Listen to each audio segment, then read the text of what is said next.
KBBBL Podcast. Where the extra B is for BYOBB. Where's my elephant? Hello, kids. Everything above the board here? Good. Play friendly, children. Uh-oh, there's your bell. Come along now, all of you. No dawdling now. Man, what did your guys' parents pack you for lunch? Ooh. Oh, So, how fitting. yeah, exactly, right? So, welcome to KBBBL Podcast. I am your host, Davan the General, and with me, a few apple polishers that will put more than a finger on your butterfinger. But if they do, you can get them right in the family jewels. Yeah. With me is the Stinga. They don't let you do that anymore. Nah, they don't let us do that no more. And a sniveling toad there down on the left. It was a tough call between that or an egg sucker. And it was a Butterfingers that Davan was holding for our audio listeners. Delicious. Yes. Keep your fingers off them. You keep your fingers off my Butterfinger, fellas. I know where the jewels are. All right? I found them jewels. And we have a special guest. We have a special guest, the first guest on all my podcasts. Captain of the Federation, Dave, Cousin Dave. How's it going, Dave? Good. Glad to be here tonight. Merry Christmas, everybody. Well, on this Christmas Eve. Glad to be here with you. And I was excited. Like Davan asked me, what Simpsons episode do you want to come in for? And I was like, Bart the General would be a good one, just because I like all the war references. And this is a good one. Yeah, it's pretty good. Compared to what we've been seeing so far. I think this one's probably the best one. Well, we're happy to have you, Dave. Yeah, glad to be here. A lot of good beats to touch upon in this episode. Yeah, but as I said, this is KBBBL Podcast. But what is that extra B for? Today's extra B is for batten down the hatches because it is windy as fuck outside. Baker and Davan. I know. I was worried it was going to go out. You guys are both knock in on basement, wood, boys. so you're nice and safe. I'm on the fourth floor of a building that could collapse any minute. So that's true. Yeah, if you're in the basement, my basement, I'm safe. It means more weight loading down on you. And remember, I'm in Davan's wacky basement, right? So there's like a bowling alley above me and below me. I got let out of the chains for this episode. But yeah, like 4 levels subterranean. So that's a lot of weight trapped in my second sub basement. But thanks for letting me out for this episode. The lighting's pretty good down there, all things considered. Yeah, man, I got a stereo. My books are out here. I appreciate you making it so nice for me. So we're here to review season 1, episode 5, Bart the General. If you hadn't figured that out yet, but before we do that, let's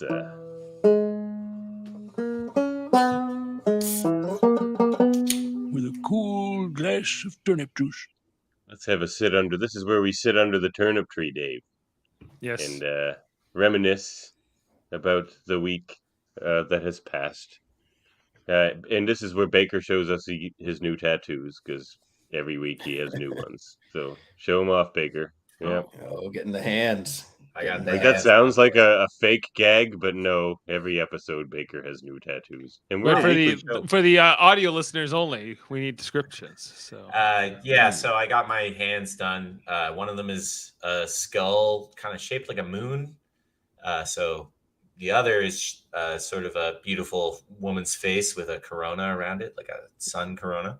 Yes, it reminds me of the Star Trek Next Generation episode Masks. No. David's favorite episode of Next Generation. Neat little tie-in for our Trekkie fans. But Life and Death, Yin and Yang. Right. Yeah. Cool. I had a lot of fun getting them done. It's by Scott Forbes at Oceanic Art in Dartmouth. Anyone interested who lives in the Nova Scotia, Maritimes area. It's a very talented artist. But it really is every week now, boys. Yeah, really. You can't tell me that didn't hurt on the back of your hands, though, man. That's crazy. It did. The foot, I think, was worse. But yeah, the hand, it hurt a little. Just a teensy bit. But I had to do it for the pod, boys. Gotta do it for the All pod. Yeah. You know, that's Do commitment. the show with a couple of tattooed freaks. I got nothing. I got nothing to. Me share neither. with. But we're gonna get Hellfish. Yeah. Season 3. Yeah, it's gonna happen, boys. The We're getting Hellfish. Hellfish. Fightiness unit and the Fightiness company and the Fightiness division. I probably got that order in wrong, but yeah. Oh, but you know what? We should be not forget while we're sitting under the tree, relaxing under its beautiful shade. The beer that makes the days fly by. Beer. Now there's a temporary solution. Mm-hmm. Which B did you BYOBB, Francis? I got an old favorite, Garrison Juicy IPA. Ooh, nice. It's a nice, light, kind of fruity IPA if you're into that. It's an old go-to of mine. I actually think you showed this to me originally, Davan, like years ago, and I still go to it quite often. I was on the juicy hard there for a while. For sure. Yeah, had to get you some help, but yeah, we got that help, and here we are. Drinking beer on camera. Garrison tall ship for me today, boys. Not classic bad, easy not drinker. Bad. Yeah, I am a classic easy drinker. Let it be known, folks. But that's a good one. That's the classic keg one, isn't it? That's the amber, isn't it? Yeah, it's delicious beer. Yeah, I don't normally drink a lot. I'm more of a smoker. Just harmless tobacco, of course.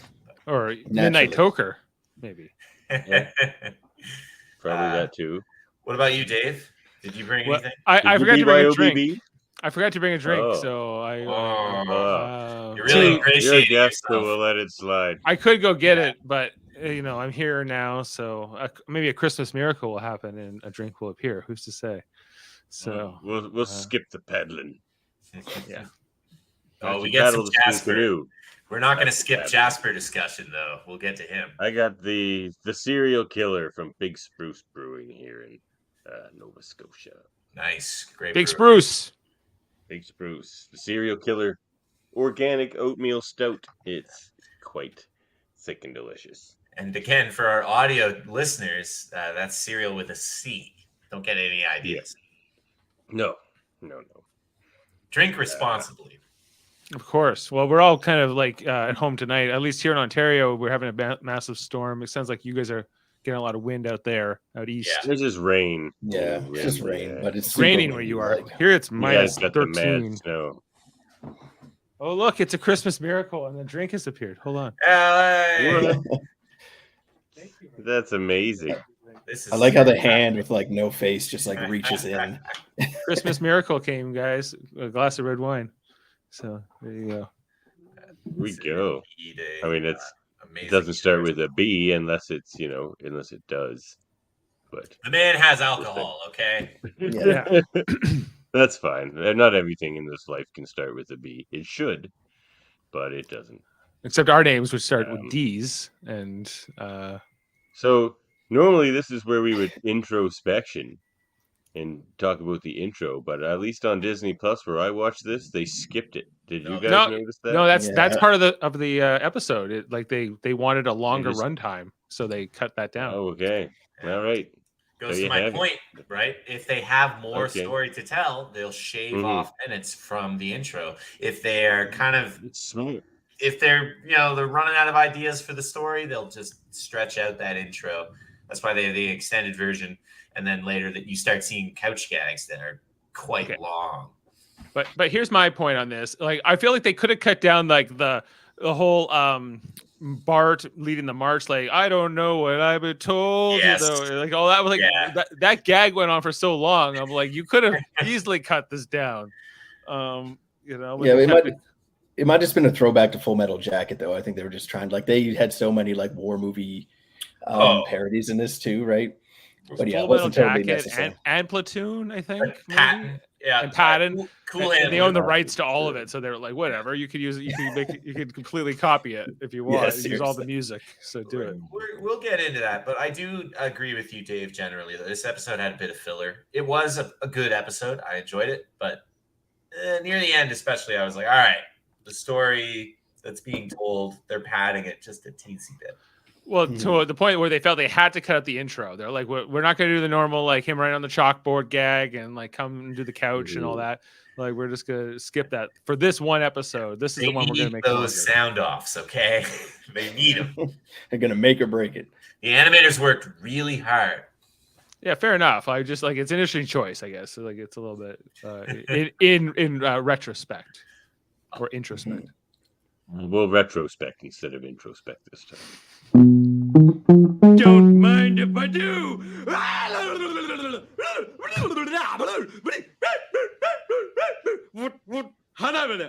Phenomena, this is where we do the episode breakdown. I'm gonna break it down. I don't mind if I do. How about you, fellas? Yeah. Oh, yeah. Yeah, I'm go happy for to it. talk Let's do about it. this one. I'm watching you. I still got my eye on this. So. When are you going to eat that, though? Are you going to crack that open? Yeah, probably. He just bought it as a prop. He's never going to eat it. Yeah, I did just buy it as a prop. That's true. You got to buy two. One is a prop, one to eat. I was just thinking about this Yes, logistically, the number of seasons and the number of episodes per week. Like, if you keep that one Butterfingers, it's going to get pretty haggard after a certain amount of time. Like that sandwich Homer keeps behind the radiator. Oh God, the big sandwich. Oh, that's a great episode. We'll get to that one. Oh yeah. So this episode begins where Lisa's baking cupcakes to bring to Miss Hoover, her teacher at school. Yeah, she likes her. Bart, Bart, and she's a bit of a kiss ass too, but that's fine. She wants a good grade. She wants to go to Vassar at this point. Yeah, at this point, before she starts bashing it, like in later episodes, but yeah, she won't give Bart or Homer any. Any comments on Lisa's not sharing with her dear family and or Bart's entitlement?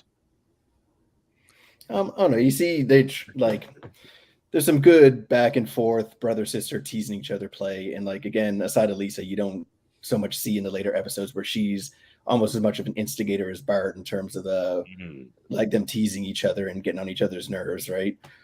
Mm-hmm. Yeah, I felt that way too. Sure.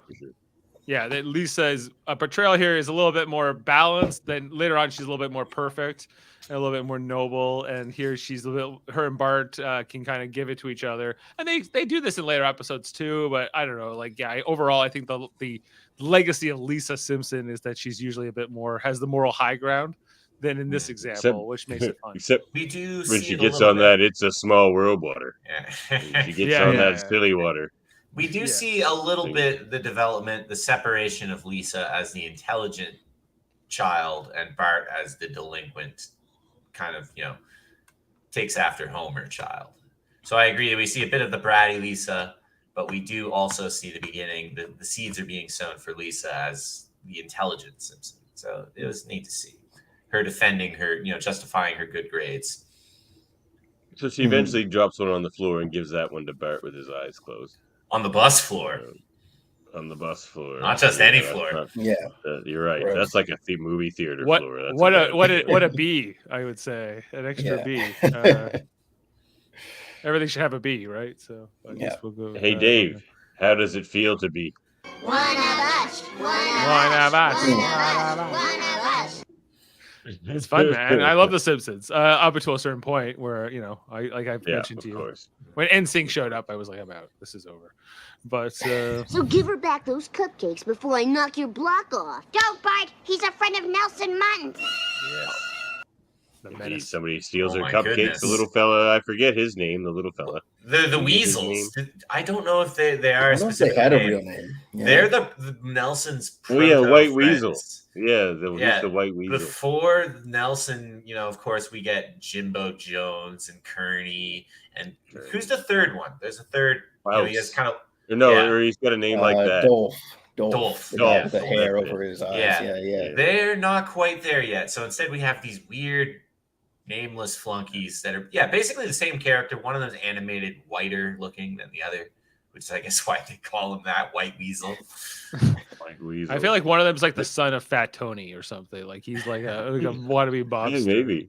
Yeah. Maybe. And here you see Nelson is he's like the bully. He's the baddest kid on the playground. But later in the season, when they get into Jimbo and sort of the trio of them, Nelson kind of stands apart and isn't as fearsome as he is here. Right now, he's like me? the only guy, right? Yeah. Nuke something. Nelson's pretty close to what we see generally, though. Of course, he gets more complexity. All the minor characters, they get expanded upon. But I think compared to some characters, like, for instance, Homer is clearly they're still figuring out what he's going to be. And Skinner, I think, there's some signs of what he is from the jump. But with a character like Nelson, the voice is pretty close. His general demeanor, I think even the ha-ha we've seen so far. Have we? Yeah, I think Did we get a ha-ha? Well, this is his first remember. appearance, so this would he didn't do it in this episode, right? I guess so, no, think he so, wouldn't have. no. So there's no Nelson ha-ha here yet. He's more of a mute brute in this episode. Yeah. More of like a menacing, almost like a wrestler type. It's kind of weird compared to what he'll become, but it's an interesting introduction. And of course, he looks like Barney. And then I'm like, is he like the son of Barney? No, his father is introduced later on. Yeah, we His get him. Elusive father. Yeah. The cause of all his emotional problems. You're bleeding. Nah, happens all the time. Somebody else's blood splatters on me. Yep. It happens. Probably the funniest moment of the episode, right? Or one of the funniest moments. Oh no, not for me. Like, no. When I was pulling these quotes, once they get to Grandpa, I could have clipped. Nobody makes me. Grandpa's Grandpa's one of the funniest Grandpa moments Herman, in the episode. He's Grandpa so and good in Herman. this. But there's a Herman moment I quite like. We'll get to. The stuff with Homer and Marge. School, man. But Oh, no. He'll get you after school, son. Now hurry up. It's time for class. He'll get you after school. Don't you worry. Yeah, I just like the indifference to it. But yeah, like the stuff with Homer and Marge that comes a little bit later when they argue about it, where Homer's like, "No, you can't break the schoolyard code." And like he just knows, like, I'd rather Bart die. yeah, like that stuff's hilarious. I'd rather Bart die. Good episode. Yeah. Yeah. So then Bart's like in the guys. classroom, like daydreaming, tripping out on like how he's gonna get beat up. Yes, the school nurse did a wonderful job reconstructing his little face after the fight. Goodbye, son. It's After so the, intense. Fight. Oh man. So then they're in the lunchroom, and everyone thinks Bart's like this crazy bully beater because he made Nelson bleed. And so they're Lisa's they not put helping Bart him in. out. Yeah, Lisa's Lisa just throwing him under the throws bus. him under the bus even worse. She I think really does. I don't know if she does it on purpose. She's like on a naivety. He's excited. Yeah. Yeah, but you see some more sort of proper brother-sister play with him, like when they take the cupcakes, Bart immediately jumps in, "That's my sister, man," and then here she's like, "This is my brother Bart," because he stood up for her, cares so about she's her. all like proud of him, right? True. And I like More that of stuff those- better in these early more of years. those feel-good moments. It's like a real sitcom, right? With those emotional beats. You laugh, but you cry, Your heart swells. After school, he gets all beat up. He doesn't do well. He takes a couple swings, doesn't really get anywhere with it. Wearing the red hat, for once. Yeah. Well, because his he has to cough it up later. It's a great visual gag. So they establish that he's wearing the hat so he can later hack it out when he's rolled down the hill. Yeah. True. I also found it really funny, his total acceptance of his fate. Like he doesn't block it all. He's just like, all right, get it over with. Takes like the 6 punches and is like, all right. Well, he's tough. Do with me what you will. Bart's a pretty tough kid, I would say. He takes a lot of beatings in this episode. From Homer alone, no. Well, yeah, if we're talking the continuity of the show, he takes a lot of beatings from Homer. His garbage bin stops in front of the Simpsons house. Convenient. And then he coughs out his hat. Yeah. And he's crying in the bathroom, and so Homer goes in to console him, and that's where he tells him, just go for the family jewels, throw mud in his eyes, fight dirty. That's what Simpsons do. But don't break the code. Don't break the schoolyard. Yeah, don't break the code. Don't squeal, but use whatever dirty trick you can. Bit of a contradiction there. You can kick him in the this balls. honor has limits, but yeah.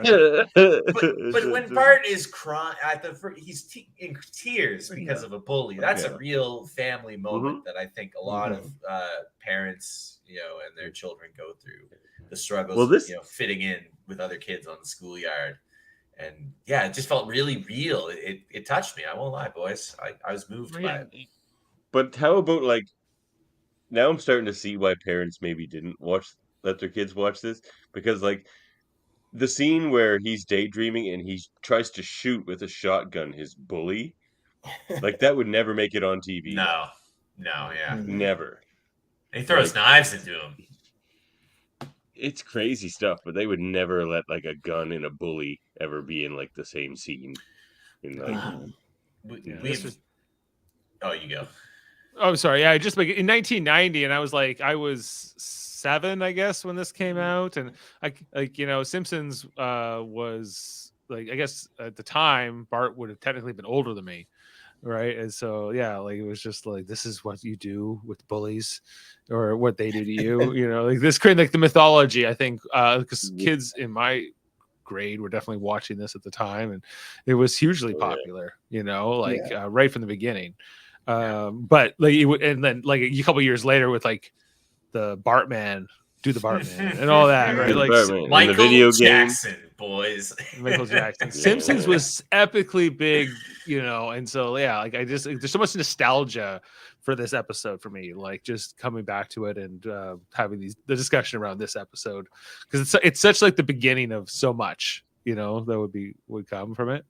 It sets up, I can agree. So then Bart goes back. Yep, go ahead. I was just gonna say I've been kind of like poo-pooing the first season so far, but this is one that I really like, and like a lot of moments from this stand out in my memory.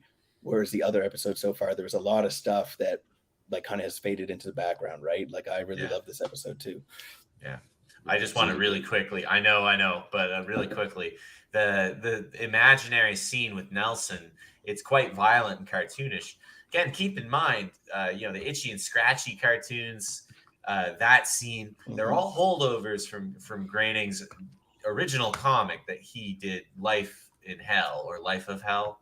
It's just very violent, lots of very Warner demented sort of imagery, right? Exactly. So you're seeing the inner workings of the man, and his kind of proclivity towards that cartoonish violence. Yeah. There was like, I think at the time, and it was definitely like a Mad Magazine sort of a vibe, like they were Fox and the whole thing, Simpsons. It was an alternative vibe, but it was also trying to straddle this line of wholesome family sort of thing, because at the end of the day, the characters have to love each other, and that's going to make you love them and be attached to them. And ultimately, I think that's kind of what the show lost over time, is that the characters sort of lost that connection. But yeah, that's what I was saying to the fellas, I think, last episode. Like this first season, though it's not quite as funny as some of the later seasons, it does a lot of work as far as the family bonding and you bonding with the characters. Laying the bedrock, so you it's can laying laugh the bedrock. And their temperaments and what sets them off. And this one's hilarious. So half the people here and then Grandpa. Well, Grandpa Simpson then. Oh, second floor, third dank room on the left. Thanks, lady. Third dank room on the left. Third dank room. I love that little extra. But yeah, I skipped ahead a bit there. Bart goes to school again and tries to throw mud in Nelson's eyes, but it just makes him mad and gets beat up again. Yeah, he rolls home in a can again. Homer's advice doesn't like, go see Grandpa. He's the toughest Simpson alive. He's like, really? She's like, remember the fight he put up when we tried to put him in the home? Yeah, it was okay. I like him on the typewriter in the next scene. Like, this was hilarious. Oh, I got that. Yeah, I was laughing pretty hard. Just an old crank. All vibrant, fun-loving sex maniacs. Many of us are bitter, resentful individuals who remember the good old days when entertainment was bland. And inoffensive. Yeah, that's just making fun of. That's just making fun of people complaining about the first few episodes of The Simpsons. For sure. Yeah. Because it was a huge breakout success. Even the first few meta episodes, for sure. Millions of viewers. So I assume that's poking fun at the Puritans that were clutching pearls. Some of us are bitter, resentful individuals. Have we seen Grandpa before this episode? Yes, he's in the first Christmas episode, the very first. He doesn't get a lot of shine though, so this is, I would say, the first Grandpa episode where we see an expanded what he's about. We see where he lives at the old folks' home. See, I like this because this is like before they make him all feeble and stuff. This is like proper enraged war veteran Grandpa, angry crank. Yeah. It would be Jasper, right? Yeah, Like Jasper takes his stuff. Yeah, he gets his. He's like, you can't let guys take your shit, and he's like, rah, rah, rah. He goes on this guy. He's like, well, sometimes you have to when you lose. But I want to see your comments on Jasper for. But he later, shoots right back. He's like, let me see your paper. Jasper. He's like, why should I? He's why should I? Sorry, Baker. The following is a list of words I never want to hear on television again. Number 1, brah. Number 2, horny. Number 3, family jewels. Family. And where did we hear that earlier in the episode? Just like a scene before. Homer, right? His own son. Brah! Like, Dad let us so funny with the way he delivers that. Yeah. Like it's He didn't quite know. He didn't quite know what he wanted to do with Homer. His voice, Homer changes, but he had Abe down. Like he had that down cold pretty well. Yeah. Yeah, it's so funny. It's like, yeah, it's definitely like related to Homer, but different. And like, you know, it's so much more great Abe Simpson to come. But so many good Abe episodes. That's why we're getting Hellfish. Yeah, but, right, Hellfish. I remember. So Jasper gets his paper because you.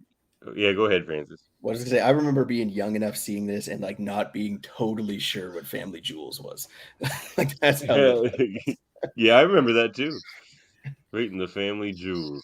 I'm like, is that like a shot under your ribs or something? Like, I don't know. But so yeah, Grandpa's like, well, obviously I can't help you because I just got bullied right in front of you. But I know the guy who can. Yeah, so the Twin Peaks crossover. The one-armed man. Herman? Over to Herman's military antique. This is my favorite part by far. It's all of the dialogue in this scene is so good. You mentioned before, amazing. There's a particular joke that you quite like, so I won't mention it, but I also cackled like a loon at part coming up here. What's the password? Let me in, you idiot. Right you are. Was that the password? Or was he just tolerating Abe's He's demand? tolerating. No, I think that was the password. We'll never know. Has That's the part of the large humor. type edition of this month's Soldier Fortune come in yet? The large type edition.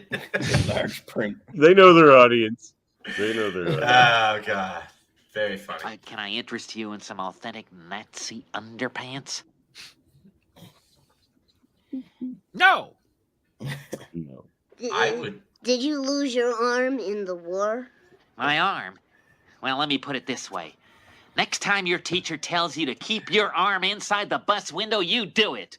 All right, this is my favorite joke of the episode, purely because it is a callback to the second episode.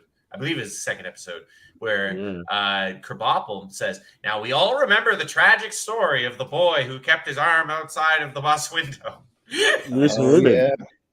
Yeah, like this, I feel like this legend that the Simpsons set up was even more epic, if anything, from this. Like, I remember, don't put your arm out a window, you'll get knocked off. I don't know if the Simpsons invented it, if it was already an urban legend before that, but helped popularize it, I'm sure. Yeah, like everywhere. For sure. Again, because like so many like kids, especially when this went into syndication in the years that followed, right? Like it was just became huge. And both episodes, I didn't even realize it was the two of them that set that up. So they need a plan to get back at Nelson. How many men do you have? None. You'll need more. You'll need to train them hard. Totally. That's my favorite line in the episode. You'll need more. He's insane. He's a crazy person. He's none. Completely You'll insane. need more. And I don't think he's ever been to a war. Like they play him off as someone who's got a bunch of trauma from war. Well, he wears medals, doesn't he? But he could just have antique medals that he collects. I think he just has antique medals. He's also like his level of insanity in this episode is like I feel like way up here compared to like when he becomes a kind of a more main background guy. Like he's really off in this one. Main background guy. I'd be remiss if I didn't briefly point out Herman kind of fades into the background around. He does, like he goes away. Season 7-ish. You stop seeing much Herman. It's an interesting choice on their part to de-emphasize Herman. Yeah. First, you'll need a declaration of war. That way, everything you do will be nice and legal. I believe they call that this man. Casus Belli. Is that what they call it? Well, it's also just like this idea of war, like you have to make it legal. Like the idea of like you need like some kind of official thing that says you're allowed to kill people, and like then you can't get tried for war crimes. Yeah. right. That's how morality works, right? Yep. Right. Yep. These are the rules of war. Though Nelson They're, never like, receives a sticking it out. declaration, so he's kind of like in the dark, which I don't But think yeah. is proper in a And proper then on the whole declaration. declaration of war, he's just like, well, I got take this one from the Franco-Prussian War. We'll just say you're not Otto von Bismarck or whatever. I'm just like, this is amazing. I'll just change Otto von Bismarck to Bart Simpson. Yeah. And you gotta wonder, is he writing on the actual like document? Like, is this an antique of his? Well, that's what's crossing stuff amusing about it, is that if that's a real document, that's got to be priceless, and he's just besmirching it. I had like a history teacher in grade 10 who was like teaching us about the whole like the Schlieffen Plan in World War One. He was like, it actually was taken from the Franco-Prussian War. You know, in The Simpsons, when he says, I take this declaration of war for the Franco-Prussian War, that's the same plan. Like it was on that was you can go deep massive, on everything, man.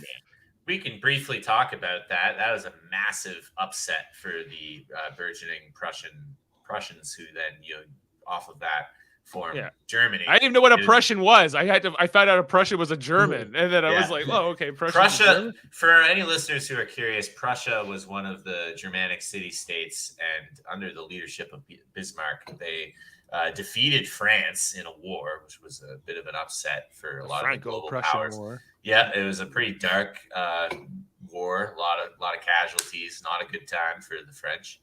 But it raised the Prussian prestige to the point where they were able to then convince the other German states, or at least a lot of them, to unify as Germany, and that's why Germany is a thing. Well, Davan and I's ancestor came from Alsace-Lorraine and was, went on to settle. We get our royal blood.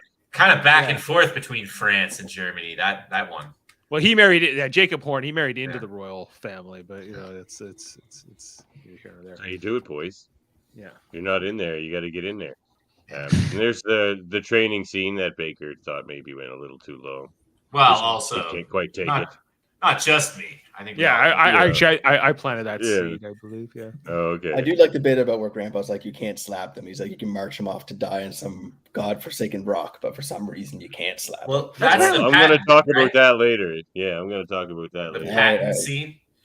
Yeah. That's based on a true event, though, or something. I think. Yeah, I believe so. We'll get out into the history segment. All right. Fascinating dude. So then they're passing notes in class. They're trying to set up Nelson, getting everyone on board. And then so they have their men, they have their army, more than zero. And then the attack commences. Nelson's at the Elm Street Video Arcade. Intelligence indicates he shakes down kids for quarters at the arcade. Then he heads to the Quickie Mart for a cherry squishy. And that's where we'll hit him. Can I briefly say, what is it? Herman says that the Romans knew it and the Carthaginians knew. That's coming up later Street. too, Baker. I got that clip later. But the key to Springfield is M's. Anyway. Yeah, I made that clip part of a theme. That's Herman. Later. What a Looney Tune. Oh yeah. When he leaves the Quickie Mart, we start the saturation bombing. We got the water balloons. 200 rounds, sir. Is it okay if they say happy birthday on the side? Well, I'd rather they say death from above, but... But well, I just want to settle or whatever. That's where we'll hit him. He's just like getting so into it.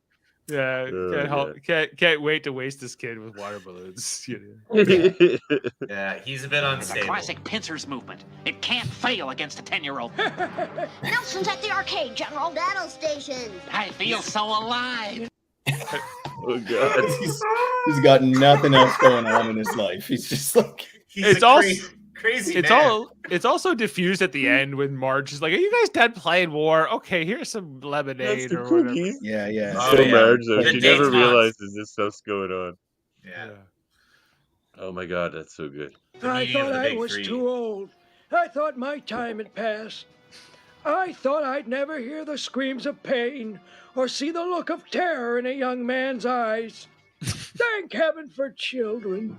I could have clipped the entire episode as soon as Grandpa shows up, man. It's the so comedy in this episode is just really it's up a notch. I think it's John Swartzwelder, right? Who wrote this? Yes, and he is by far the most writing credits for any writer on The Simpsons. He played a role in The Simpsons movie. He retired from writing Simpsons for the most part in 2003, but his fingerprints are all over early Simpsons. Very fascinating character. And this is the first one, I believe, of his. It is. This is his debut to The Simpsons, but his shadow looms large. Very glad you brought that up because, his shadow looms large. Very interesting character. Bit of a Herman himself, actually. Kind of a crazy, bit of a crank. Conan O'Brien likes him. Pretty funny. Oh, yeah. Yeah. Oh, he's not all bad. I'm just saying he has some very eccentric libertarian views. Oh, okay. Yeah. You see everything in this show. You see his podcast. Yeah. Libertarian Today. So then they tie Nelson up. So now I'll untie you. The second you untie me, I'm gonna beat you to death, man. He's gonna beat you to death. He's like, well, if you're gonna cop that attitude, then I'm not gonna untie you. He's like, you have to sometime. He's like, oh God. So then Herman's got a thought of though. He does. Nelson is never again to raise his fists in anger. Article 5, Nelson recognizes Bart's right to exist. Article 6, although Nelson shall have no official power, he shall remain a figurehead of menace in the neighborhood. Wow. I love that one. That is how those types of treaties would work. Just to save face, they'd give those little olive branches. Like, well, you can keep that, that little title. People still think you're very scary. Don't worry. Yeah. We recognize your right to exist. Yeah. So that's basically the end of the episode there. Ladies and gentlemen, boys and girls, contrary to what you've just seen, war is neither glamorous nor fun. There are no winners, only losers. There are no good wars, with the following exceptions: the American Revolution, World War II, and the Star Wars trilogy. Do you think that disclaimer was only half bullshit? Because I do. I feel like they felt like they had to do something. Yeah. Because there was a lot of crazy stuff. I apologize to any of our American listeners that think differently, but without getting in the weeds too much, you could debate whether or not the American Civil War was perfectly, or the American. Yeah, I wouldn't have picked that one. Or did you say the American Civil War or the American Revolution? The American Revolution. Yeah, the American Revolution is the one that I was going to say is a bit morally dubious. The American Civil War, because of, obviously what they were fighting over. Any war, I agree with Bart, any war kind of sucks, but the American Revolution, you could definitely argue. Baker just lost us all our American listeners, but Well, it's I don't know about that. But I could have definitely done without this disclaimer at the end completely. But I think that the joke was kind of a little bit truthful. Like, I think that they were trying to say, like, we glorify certain wars, especially some, Star Wars is, the kind of like the little punchline, but it's also like, World War II and like the American Revolution, like this glorious mythology that we have sometimes. But it's all, I don't know. But do you really need it in this kind of an episode where they're just like, yes, but he's also pointing out wars where America won, which I think is a joke. That's the joke. It's like all wars suck except for the ones where we kicked ass. Right. They needed the disclaimer purely because Simpsons was massively popular, but it was also getting a lot of scrutiny from, frankly, people that were being a little hyperbolic and needed to George relax. Bush. Yeah. Resentful individuals. Barbara Bush. Yeah, this is a good point. This is, I think, the first mention on our podcast of that, but the president of the United States and his wife both trash talked the Simpsons at various points. Steve Bird. We need the country, citizens of this country's families to be a lot more like the, I don't know. It was more like the Waltons and less like, and less like the Simpsons or whatever like that. Yeah. And but I liked when Gerald Ford came. He's like, "Hello, Homer. Do you like nachos? Nachos. Do you like beer? Yeah. Yes, Mr. President. Okay. Well, if we listed all the presidents on The Simpsons, that'd be quite a long list, I think, at this point. Yeah. But talk about a feather in your cap as like a comedy writer. And doleful schmaltz by the bowlful. They're already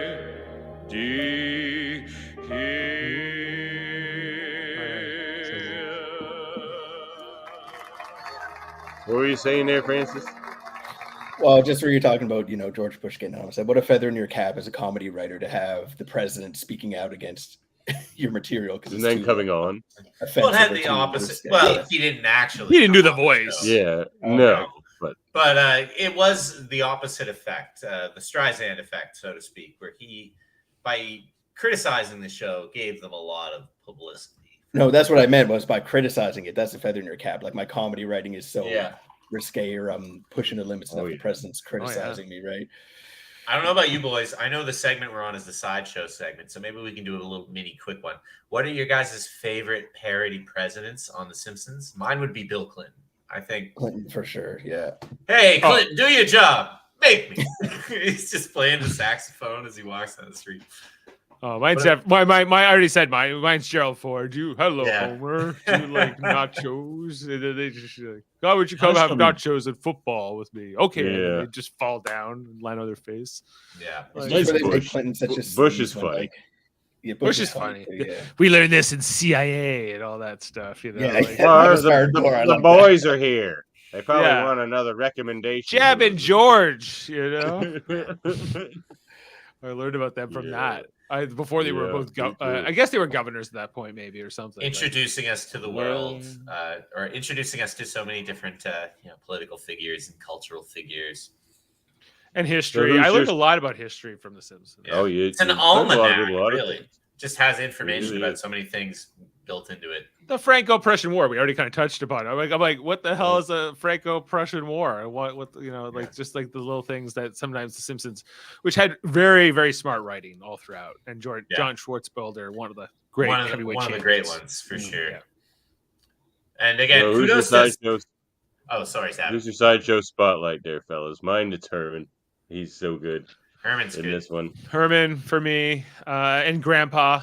I think is also a huge win in this episode. Everything Grandpa says in this episode is hilarious. For me, Jasper doesn't actually get a ton of funny moments, but just the fact that we start to see him speaking and knowing what's to come. The paddling gag is one of the funniest Simpsons gags. The moon pie gag is hilarious. A lot of great Jasper moments. Fun little character. And Homer's like the worst dad. Like he's just like the worst father you could imagine. He gets worse. It gets worse. Yeah. Only gets worse. He's as bad as the joke needs it to be, basically. Yeah. Like, how what's the exact opposite of what you should say? Let's get Homer to say that. And Dave, you mentioned John Schwartzwelder. I'll mention very briefly Sam Simon, who got along with Groening at first, but they very quickly began to butt heads. But Simon was the guy who really ultimately was responsible for choosing the writers and assembling the room. The first episode written by Pond, and she was actually kicked out because I guess it was his idea that only dudes be in the writer's room. But that kind of goes to your point, Dave, about how they were a bit like a Mad TV. They were a bunch of young dudes. Mad Magazine, or Mad Magazine, rather, National Lampoons, whatever, whatever, all that kind of bundled up. A lot of young testosterone in the room. I guess like the Harvard kind of crowd, writer crowd, like super elitist, smart, but very, very funny too. Yeah, that's the thing. It's like maybe not the nicest people, but translates to really funny humor. Well, they were the best at what they did, right? Which and a lot of times that product, it's a lot of hard grinding work. It's just working long nights and come out with pitches and constantly rewriting and refining, and it's not easy, but you see like the great results you get from this kind of stuff, that hard work that they put into it. Imagine the lines and the jokes that have been thrown away through the course of the series. It just didn't make the cut. And half of those are probably still funnier than stuff that's out there today. The cuts from these early seasons must have been. Well, we do see the clips. There is the one clip show where we get some cuts that we see, which is great. Like the extended Richard Simmons. The Richard Simmons robot will always be one of my favorites. I got it right this time, everybody. His ass is gonna blow.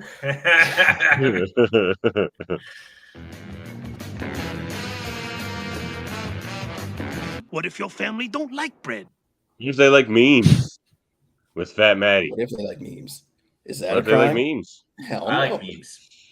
Hell no. What if they don't like memes? What if they like, I don't know, cigarettes? I like the fat Tony is the voice of that quote because we already made a joke, right? One of the weasels looks like Fat Tony's kid. Could be the son of Fat Tony. Yeah, I could do that, or at least a nephew. AJ Soprano. Yeah. I got this screen capture because this line is one of those lines from The Simpsons that has just stuck with me for years. I actually forgot it came from this episode. A lot of people quote this in there forever. Yeah, You made me bleed my iconic. own blood. I think it's pretty iconic. Yeah, I've heard it quoted quite a bit. I've said it. I've definitely said it before. But why is it so funny? I don't get it. I think just the way he phrases it, because he's so incredulous that he would be bleeding his own blood. You can only bleed your own blood. Exactly. So that's funny. Yeah, it's almost just ignorant. It's almost just and even rewatching it, I didn't really laugh at that point. It wasn't really funny, but it's just one of those lines that is, stuck. You just kind of shake your head because you're like, yeah, well, it's just so dumb. How dumb this guy is. Yeah. Yeah. Exactly. It doesn't quite. It doesn't make any sense. How dare he? No one had ever dared to challenge. It reminds me actually of have you guys seen the Royal Tenenbaums before? Oh, yeah. Where the children show up and they have blood on their face, and Gene Hackman's character Royal Tenenbaum is like, no, that's dog's blood. It's not their blood. Yeah, I semi remember that part. Yeah. Yeah, I do. Wes Anderson doesn't appear in The Simpsons till much later. Much later. I don't know if we'll get that far. I don't think so. Yeah. No, I don't think I will either. Sorry, Baker. Yeah, it's okay. I'll just hire some new hosts for those episodes. No, I don't think I can handle that either. Going 34 Well, I guess I can't help you, but I know someone who can. Right on, Doc. Another successful diagnosis. Simsology with Dr. Baker. What's the Simsology of this episode, Baker?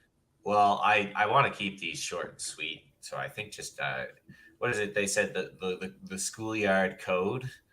I think this is an interesting exploration of the dynamic that we see sometimes with kids in the schoolyard. I agree with you, Dave, that Nelson is a bit of an antique. The style of bullying that is presented in this episode, even by that time period, had kind of evolved. There was more social elements to bullying than just beating people up. That being said, I think it did come up. It definitely still happened. Yeah, it still happened, but it was more than that. I was a bit of a weird kid, and I also, just as I now am a chatterbug, back then I didn't know how to shut my mouth. So I remember getting into tussles with kids similar to Bart and Nelson, where you upset somebody and then they're like, "Meet me after school." You're like, "Oh, but I'm it was never do that," and then they're like, "Well, I'm going to find you," type of thing, and then beat you up. Yeah, but it was but then you beat up or what? I don't know. I was always like, it's more about ostracization and a lot of bullying issues. Yeah, it's social. There's a social element to it now. Right. But I do think that what we see with The Simpsons in this episode is another example how in the early seasons we're really getting a lot of slice of lives. It's another thing that so many people watching the show can relate to. They were either bullied themselves or they have children that are going through kind of the growing pains of socialization in a school setting. So it's nice to see them tackle that issue in a way that wasn't completely one-dimensional. Is a little bit one-dimensional, but the fact that we get to see Marge and Homer's different approaches to how to deal with that, it was nice. It was nice and good source of comedy for Homer's oafish advice. It's not very helpful. For sure. And then the bottom line being you do have to stand up for yourself, but there's a correct way to do it that, is not going to end up with anybody getting really hurt and be better for it in the end. Right. Yeah. Even Nelson in the end sees the error of his ways. He's like, okay, so I get to keep my reputation. It works out for everybody really. And they all have delicious cupcakes. Still a figure of menace in the neighborhood. Yeah, everyone will say, "Oh, don't mess with him." I missed an opportunity. I should have, instead of sniveling Toad, I should have been figure of menace in the neighborhood. Yeah, that should have been. Should have taken that. Yep. Yeah, I love the stinger. The Carthaginians knew it. Yeah, it's not really relevant to this episode. Carthaginians. Why would the Greeks or the Carthaginians do it? Know about Elmsdale? You know it. No, Elm Street. Yeah, Elm Street. The key to Springfield is Elm Street. The point stands. The Greeks knew it. Stands. The Carthaginians. And some history great and history antiques references. with Davan. All right, so here I'm just going to talk about Patton for a minute because he's quite the history figure. Fascinating. Well, General George S. Patton was a little nuts. And this guy is completely out of his mind. We can't fail. Oh, yeah. So many So great he was moments. nuts, but he was also greatly feared by the enemy. So they were able to use him, and they did use him intelligently to a degree. So yeah, he's crazy, and he was super competitive with his ally co-commanders and stuff. He just wanted to beat the British to everything. But so the big famous story is he got the job done, but he ruled with an iron fist. And one time he went into a med bay and saw a soldier, probably injured, probably shell-shocked, everything. And I Patton think he called him was a just coward. shell-shocked. Yeah. Yeah, and slapped him upside the face and kicked him out of his bed and onto the ground and out of the tent and everything. And all the press was there. There were journalists everywhere. What a hero. So they tried to keep Patton his command by trying to hush. They tried to give the journalists all hush money, but it didn't work. So I get the joke now from the episodes. You can't slap them. You can't slap them. They're potentially going to die and be maimed doing what we're sending them to do. It's a no great matter irony. where you just can't slap them. It's true. You can't slap them, but you can send them. That was a rule in the military at the time that you can't strike a insubordinate. Another American figure like Martin Luther King or the Kennedys, where there's conspiracy theories that Patton was killed by somebody because because he was killed on a hunting. He was going on a hunting trip, and someone ran into his truck. But the other famous story about Patton, so they had to relieve him of his command because he was slapping people. He was just a maverick. He was a maverick. Slapping this guy, slapping that guy. Let's give him all the slap. Now go die. No. Yeah. But so D-Day, they use him to basically completely distract the enemy. So they had him and his division, though really it was just Patton and probably a handful, not a lot of guys, because all they did was set up fake balloon tanks, but they were realistic enough to fool the spy saddle or planes, the aerial planes, the aerial photographs. The aerial planes. So they were just fake stuff everywhere. But because they knew Patton was there, they're well, it's definitely got to be attacked from there. It's Patton. He's definitely going to be the one who attacks us because that's what he likes to do. So you're saying they did a split and then they did a pincer? But the real attack was coming from way further down. See, I was trying to connect it back to the show, Davan. Well, yeah. Gotta help me out here. Sorry, supposed to be the host, Davan. Come on. I'm working on it, but so they it was also the shortest crossing of the English Channel where they put Patton. So it was a very good bluff. And, it seemed feasible. Using his personality to kind of solidify it, and his fear that he instilled in the enemy because he's crazy. Yeah. Yeah. Patton was also famously one of the American generals who didn't want to cooperate with the USSR after the collapse of which is rumored why he was killed. Yeah, that's one. You can tell, guys, that I'm a bit into the conspiracy theories. I don't know if I believe them. They're interesting. You should talk to my brother, Jeff Mader. I'd love to. Jeff all into that too, is he? Yeah. The Mader Brothers, great podcast. Super Mader Brothers, yes. Yeah, we are brothers. Okay, I can use this one from the Franco-Prussian War.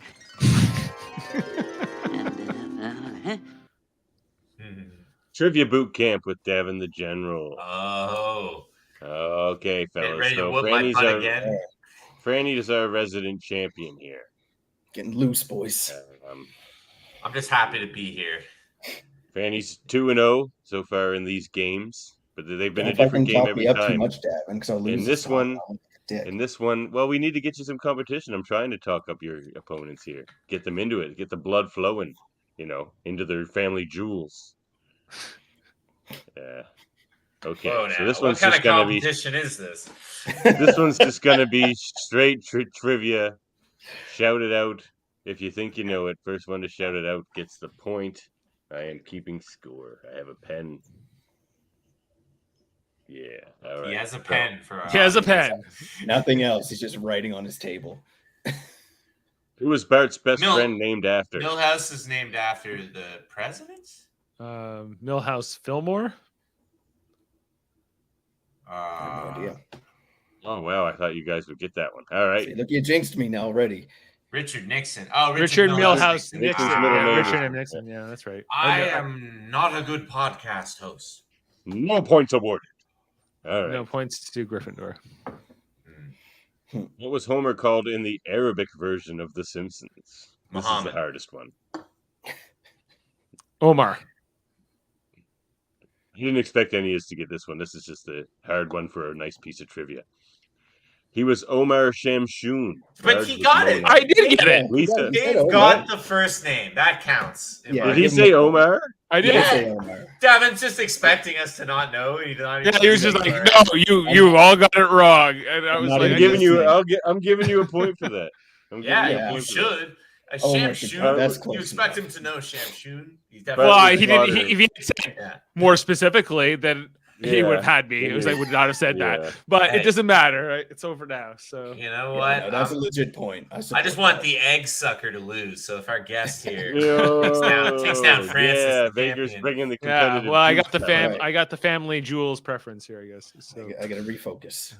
Mr. Burns was Marui Bay. Smithers was Salmawi, and Krusty the Clown was Marmish, a translation of Crunchy. I love that. That's amazing. Yeah, Crunchy the Clown, because he gets called that at one point in the show. Yeah. Are you Crunchy? Maybe there's no equivalent. I was in the calling language him for Krusty. Crandall. Randall. All right, next.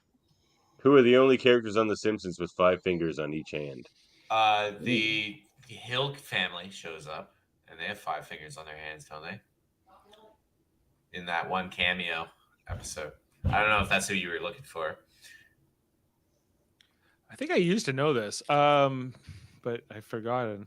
I'm curious. I'm curious. Yeah. These are hard, Davin. Quit it.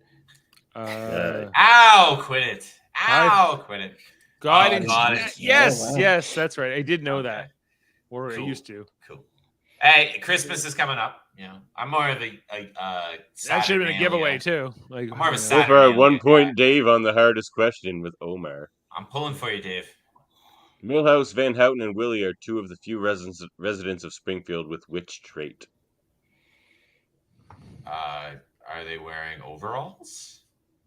No, Millhouse isn't. No, yeah, he's wearing shorts. Did they have attached earlobes? That might be it. Oh, Eyebrows. Eyebrows. Oh. Those are the types of things you don't even think about. It's amazing. Yeah. You Notice point it that. out, and it seems so obvious. Really, Apologies I to made all my the trivia guests. too hard. But there's There are that so many baby that people. hates Maggie that's got the one unibrow. Yeah, Like, Maggie's right. nemesis. But it's There's so eyebrows, many plural. people that are listening right now or watching that are screaming at us. We Well, so many apologize. three There or are four, more. but yes, they're hollering at the screen though. Yeah, Leopold has eyebrows as well. yeah. That's true. Yeah. Who was Mrs. Krabappel's first date when she put a personal ad in the paper? Oh, I fucking know this. These are hard, man. Was it like the sea captain? Was it Sure. sea captain? I think Dave got. You guys kind of said it at the same time. Yeah, I think we this is tied on it. If that's right. Yeah. It's not. Wasn't Smithers, was it? Herman. Weird. Jasper. Jasper? I suck, boys. I just Oh yeah, it was. shouted him out Oh, I earlier. need some soup or something like that. We're bombing this. In my defense, I just finished a master's degree. I'm rewatching this show for the first time in years. So Yeah, his head's full of La-di-da, Mr. Masters. La-di-da, Yeah. yes. hey, man, I earned my. What is Marge's natural no hair color? cupcakes. They say she's gray, but I don't know what her Blue natural 54. And he gets it. It's great. Oh, we're tied. See, but that shouldn't be accurate. They say she's been gray as a mule ever since she was a certain age, but she would have had a hair color before then. Yeah, I think it was Blue 54. I guess they mean what she's dying it. They're dying it from. I don't know. Hey, the card said gray. Okay. The card I'll said take the moose. point. I'm hurting. I'll What take did it. Homer quote in his high school yearbook? Grand I Funk can't believe I Railroad. ate the whole thing. Oh. Yeah. All right. Boom. Francis showing his prowess takes the lead. Local man ruins Let's get everything. warmed up, boys. Three questions remain, so anyone can still win it, but Baker's got to run the gamut here. I'm just All the right. spoiler. I'm playing the spoiler. What is Marge's middle name? Oh, I know this.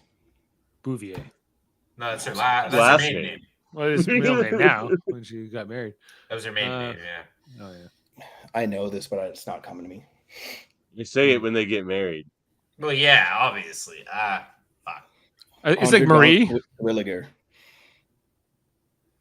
Jacqueline. Yeah, it's like another French. It's, Jacqueline Bouvier. it was like it's a French name. Well, Jack, not Jack. Yeah, he said Jacqueline. I just can't Quellen. Jacqueline.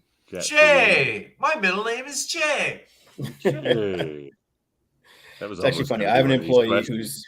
whose name is Jay, and I'm like, that's not short for anything. He's like, no, it's just Jay. That's my name. I would actually love to have that mural of like the naked Homer with like the color swirl. It's so silly. All right, 2 questions remain. All right, boys. Still up to grabs for anyone. Why does the Simpson family go to New York? The parking ticket. To get Barney's car back. Yeah, Homer's car.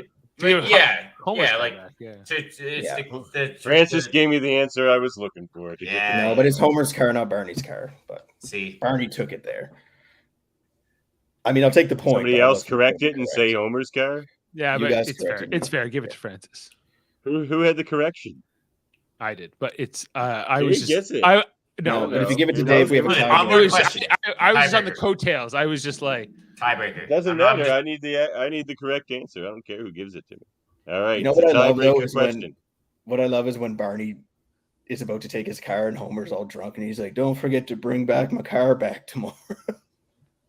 That's one of my favorite episodes ever. Oh yeah, me too. Homer's versus New York. It's yeah, such just a him classic. getting so mad and him hating the pimps of New York. It's actually quite sad because it features the chuds, especially the chuds. It features the 9/11, or it features the World Trade Center, which after 9/11 they don't air that episode as It's often. kind of taboo, yeah. Yeah, but it's such a great episode. Hey, don't make me come over there. like that's such a And great they have gag. they have their laundry on the lines. Yeah. between the New top. York Tower, people. All right, Yeah, tiebreaker. tiebreaker question. All right. What was Maggie's first word? I know what it is, but I'm gonna let Daddy. you Dada. Dada. Yeah. Whoa. Francis. No, Dave got there first. Yeah, He he said did. Daddy. Was it Daddy. Daddy? It's Daddy. She goes, Daddy. Oh, okay. Daddy, not Dada. All right, I was wrong snuck anyway. it. And you beat I me. snuck into You this have victory. you have dethroned the champion, cousin Dave. You know what? Like It's- on a technicality, and then on a No, that was good match. It was good match. I'm just happy to be here, like I said. Well, Just I'm happy to be here, dethroned by the likes of you, Dave. Kudos. Oh, thank you. I was glad. I'm a big Simpsons fan, so it's quite the honor. And Fine job. All right, now we do our ratings on the Krusty to Kent scale. Krusty being 1, and Kent being 10. Kent Brockman, are you? Yeah, of course. So I'll go I'm first. gonna go. I'm Davin. sorry, we're supposed to do this in sequence. No, Davin, Four's good, Francis, I'm going- me, Dave. Let's go. Yeah, let's go by the pictures. this one's a 5 and a strong 5 for me. This is a good one. I'll go 4, but that's the best rating I've given so far. I've been a little harsher on these earlier episodes than you guys, but it's easily the funniest one we've watched so far. I'm with 5's you, my Francis. highest rating. I'm a 4, but it's a high 4 for sure. I quite enjoyed the episode, but I don't want It's from 1 to 10, crazy. Dave, if you want. I don't want to go too crazy. 1 to because 10? We have some episodes coming up that get really good. Oh, But this is the best one so We're trying to be conservative because it gets so good eventually. It gets so good. I'll give this a 5. Yeah. Yeah, It's I right in almost the went middle-ish kind of round. Very funny episode, but definitely not like if this was your one sample episode of The Simpsons, I don't think you would be. Yeah, you would kind of like leave it in the past. Yeah, like if We've someone been had all never 1s, seen it, 2s, you and wouldn't 3s show this to them up to until now. win them over. That's what makes this show Yeah. so remarkable. Is it just gets funnier and funnier and funnier. Really, like season 2 has some golden moments, but season 3, I think, is where it starts getting they fire at all cylinders. When we get 3, 4, 5, we'll be throwing with 8s and 9s. That's why I'm trying to hold back on my really high rankings. But honestly, I feel like I could have gave a 6 or a 7 even to this one, because if you compare this one to other shows, this is way funnier. This episode. But that's why I'm keeping my rankings within the context of the Me too. There's a lot of iconic stuff in this one, though. Because the episodes that come out later are just like it's every second is funny, you know. There's some really good ones. You know how good it can get. I actually do think I will at a certain point rewatch all the episodes just to see, because I've heard that it dips, their peaks and valleys. You mean all 30-some seasons or whatever? Yeah, because I've heard that it actually picks up again. I've heard that too. There's been a couple of decent seasons in the newer stuff. I just so I'm curious to see which writers they're doing. So they're killing off. They've killed off a bunch of characters. I found out like spoilers. They haven't killed them off. The actors have literally passed away. Like R.I.P. the voice actress for Krabappel. Oh, is that why they killed off Krabappel? Yeah, she died, man. Oh, yeah, they didn't kill her off. off. A lot of voices. She did a few voices on the show.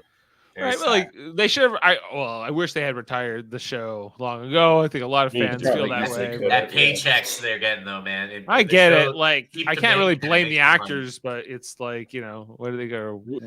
Sam trash talking there. Oh my god! I thought you liked me, Sam. I thought we were friends up till now, but look, Sam's fickle. This is what happens when they take away your barbed wire. He gets his champions sometimes, and then he's all behind us. So he's mad because I lost this time. I let him down. Yeah, exactly. Find it, or maybe he doesn't like great like people that keep winning too much. He likes the underdog for sure. Find us on YouTube, Facebook, and Twitch.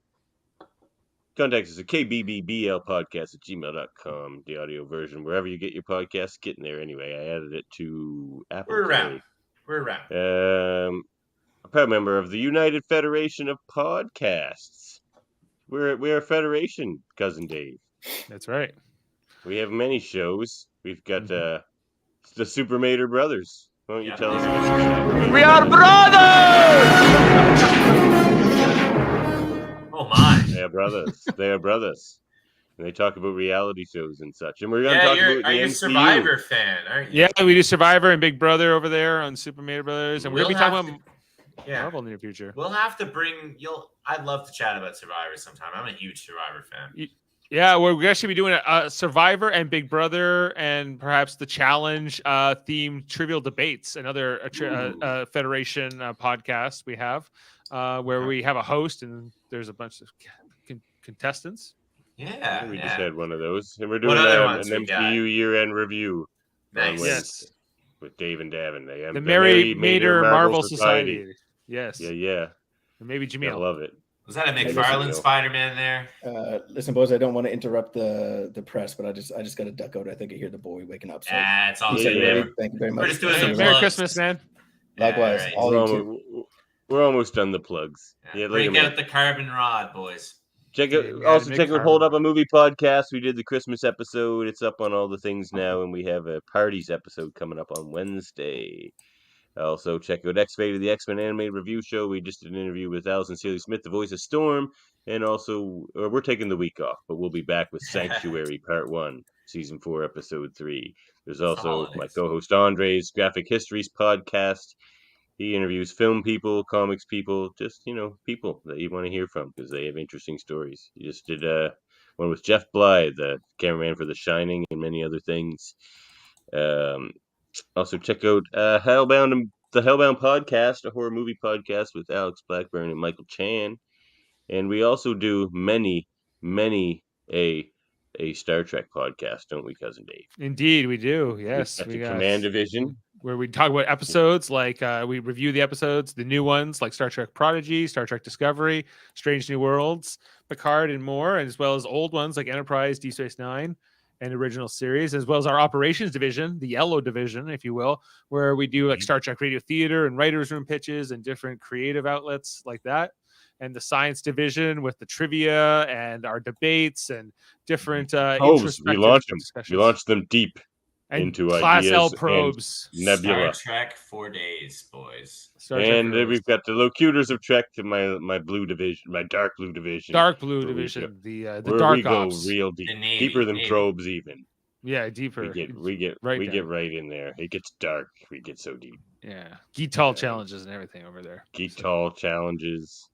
Yeah. And anyone listening who's in the same boat as me, I have never watched any Star Trek really, so I'm in the dark here. So we'll get you some Deep Space Nine and come into the light. Come into the light, and we'll show you. They'll beam me up, I'm sure, at some point. Best show in the history. Second best show. In this one more show. In the dark blue division, we ask the big questions like, "Where's my beetle snuff?" Yeah, and where's my beetle snuff? All right, let's get out of here. Say these things. Have a good night, everybody. Happy holidays. Good night. Here's Merry one for Christmas, the road, dude. Well, good night, everybody. Peace, man. KBBBL podcast. Where the extra B is for BYOBB. Where's my elephant?